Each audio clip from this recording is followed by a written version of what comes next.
Well, hello, Batman. How are you? Good morning.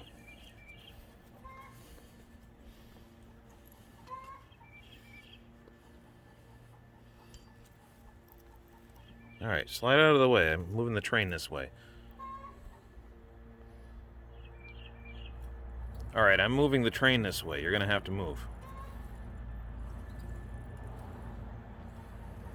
Up here. Good boy.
Allow me to introduce you to Mill Brook 18.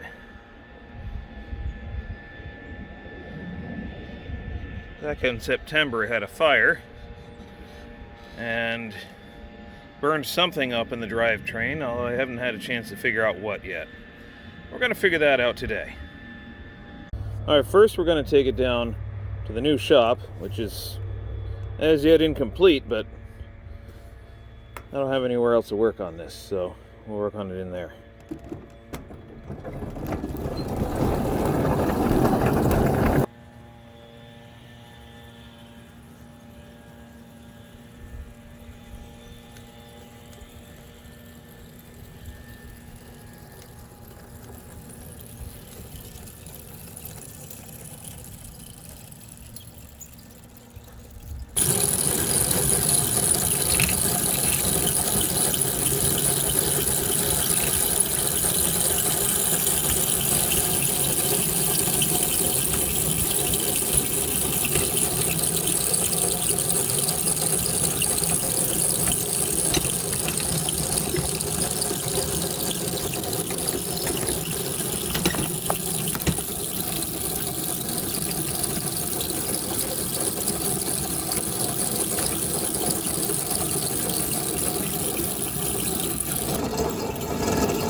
Here's the electronics for this particular Plum Cove.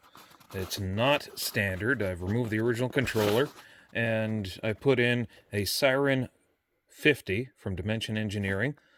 This is actually for a digital control that I was experimenting with a while ago. It's not in line right now. There's another board that goes on top of this that sets all the pins and serves as the interface between this and this. That is not active at the moment. It is fully capable of being analog or radio control. The control pinout on this connector here, which is an Ethercon connector, I'll show you right here.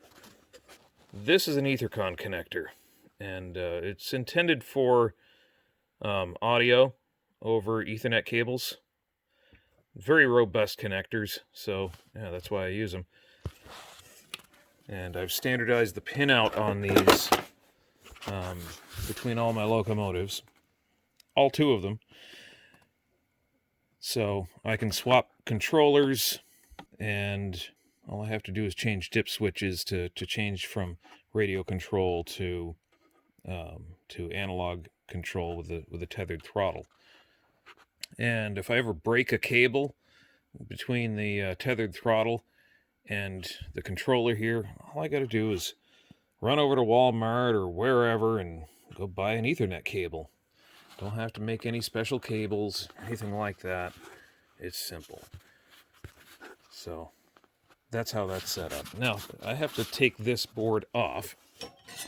So I'm going to disconnect the traction motors. This is where the traction motors come up from underneath. So I'm going to unhook those just by loosening that. This bus here is original to the locomotive, which I think it's brilliant. It makes it a lot easier to maintain and troubleshoot having this bus here. And this is the lead to the battery pack. Of course, the battery pack is sitting right here on the floor right now. Just a couple of interstate deep cycle batteries, nothing special. But don't use regular car batteries. I have to warn you on that. So the whole reason for taking this apart today is to troubleshoot what's going on underneath. I didn't want to damage the electronics, but I did want to figure out what's going on under here.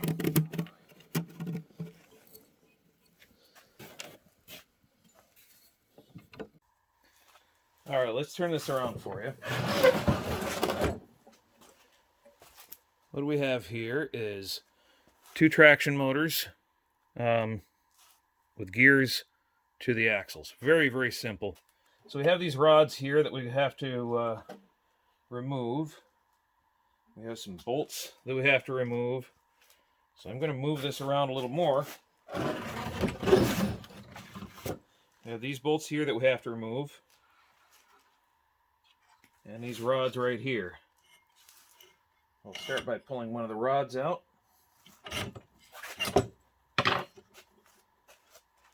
And I got to remove the keeper off of that rod. Alright, the first thing I have to do is remove the keeper off of this rod here. This rod holds the traction motor in place. And if I break the keeper or lose it, it's not a big deal. I can go down to the hardware store and get another one. And I definitely broke that keeper. They were only one use.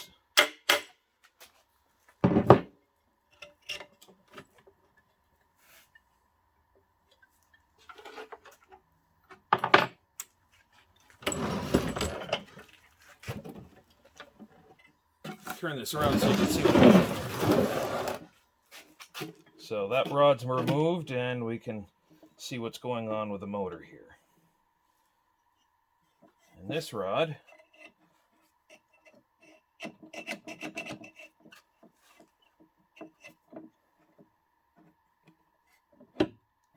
rod's a little stuck.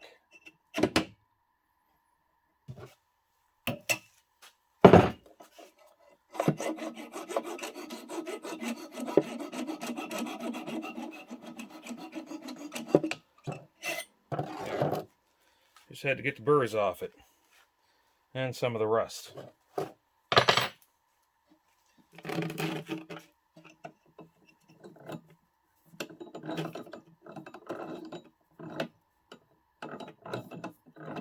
Alright, this traction motor has a problem.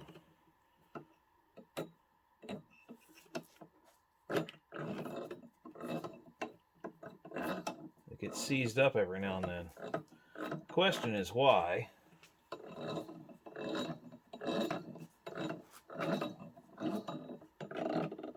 Does this one get seized up too? That's really hard to move.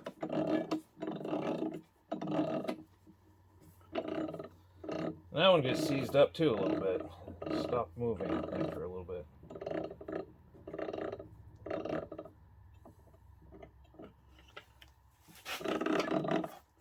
See if we can free it up. Now the gears are dry. Got a little bit of crud right there.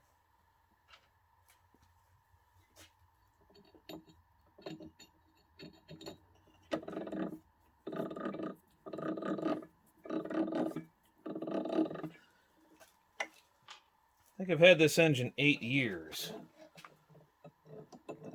Somewhere around there. And it used to belong to the gentleman who owns Plum Cove Studios now. The company recently sold. I think it's in good hands.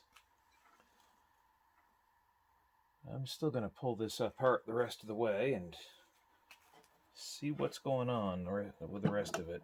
It looks like it might just be dirt, stuff like that. Wouldn't it be wonderful if that's all the problem was? I'm a little bit concerned about this one here, though. This is moving really hard, so it sounds like there's a problem in the bearings or something. So I'll have to pull this one off and see what's going on with it.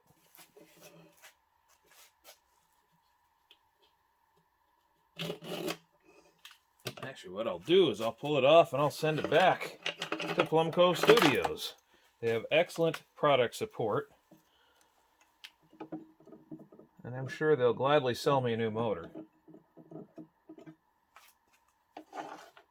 You know, things don't last forever. They wear out. Now this locomotive, the battery, how about the motor? The motor has the company name on it, Plum Cove Studios. It's got a part number and an assembly date.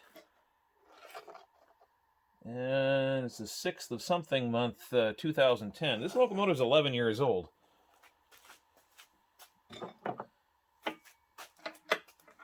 It hasn't worked as hard as our little 70, but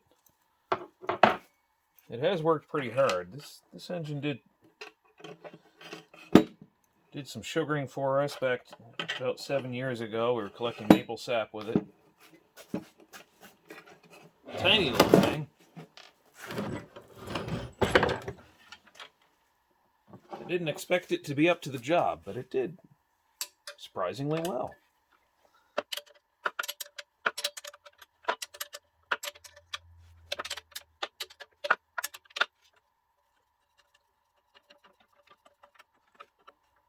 So this locomotive is sold as Plum Cove Studios Generic Electric.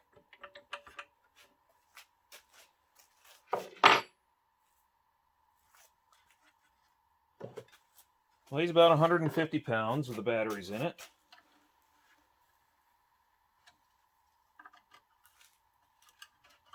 And it's a great little locomotive to throw in the back of your little compact car with a little flat car and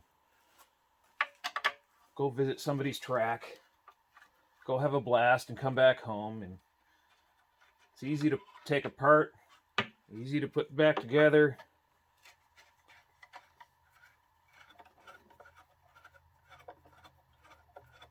And as the designer Charlie Reynolds would say, it's stupid simple.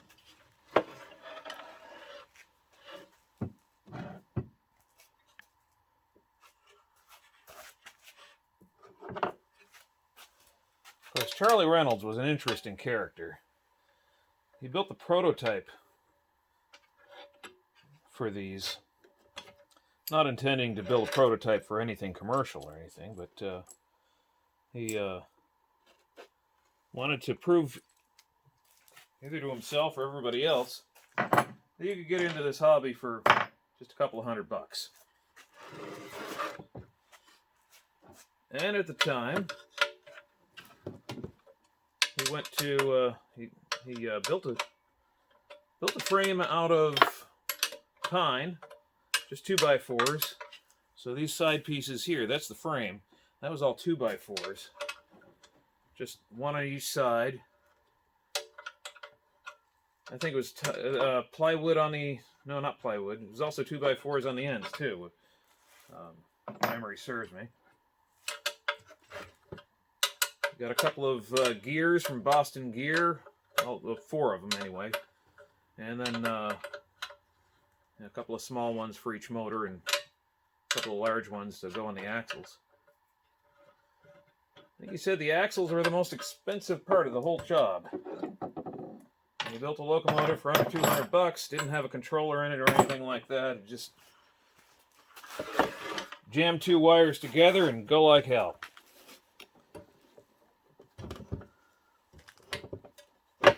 But what a fun little locomotive that was, by all accounts. I never actually got a chance to run it. But I've run these, and it's almost the same thing. It's just a little bit more refined. Well, maybe a lot more refined. The basic idea is the same, though. There's a flat screwdriver.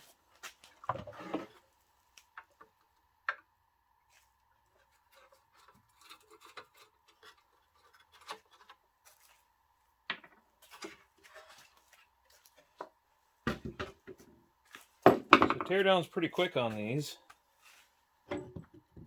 And let's see. It's actually the first time I've torn it down this far. I may have to remove an end sill or something like that. This is a perfect time to change the couplers, though. You can't get to them with a deck on it. Let's see. Looks like I need Allen wrench. Let's see. Oh, good. Right size, right off.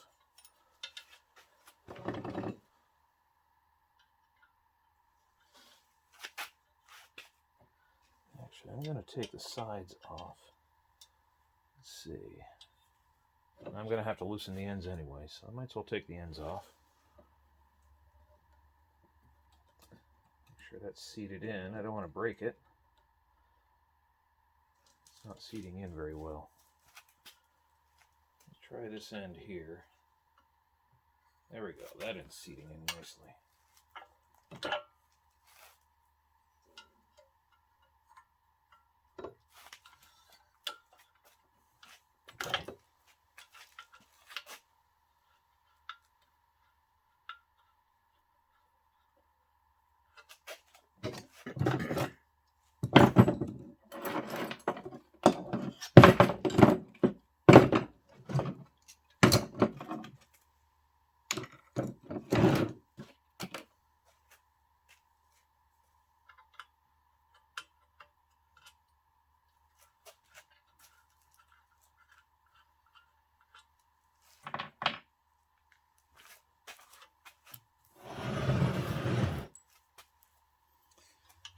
Alright, let's loosen up one end here.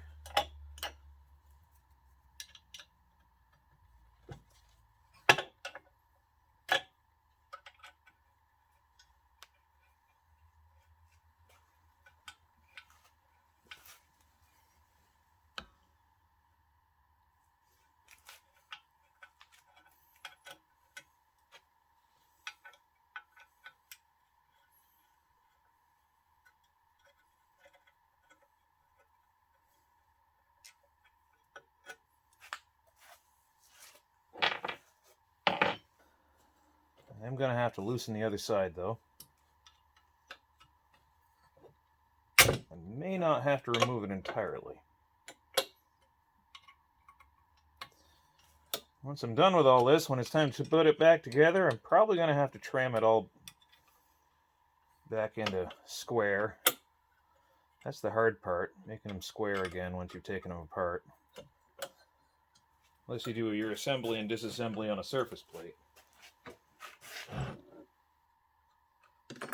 Let's swing this around here.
Make it easy, but it's not supposed to be so easy to pull apart, you know?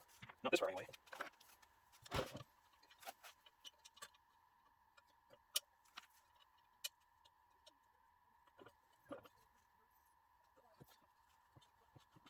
little rusty in there. Basically, I have to clear out the end of the threads right here.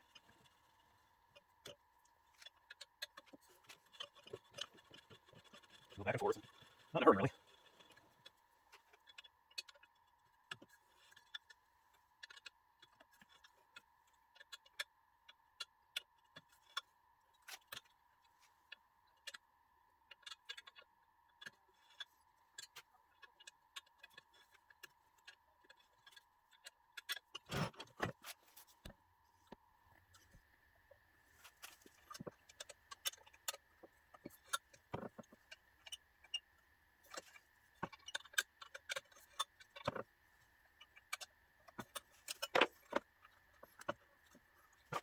Almost looks enough to flip fingers. Not quite. There we go. I've got it.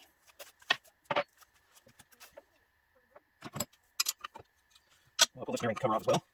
Bearing block, right?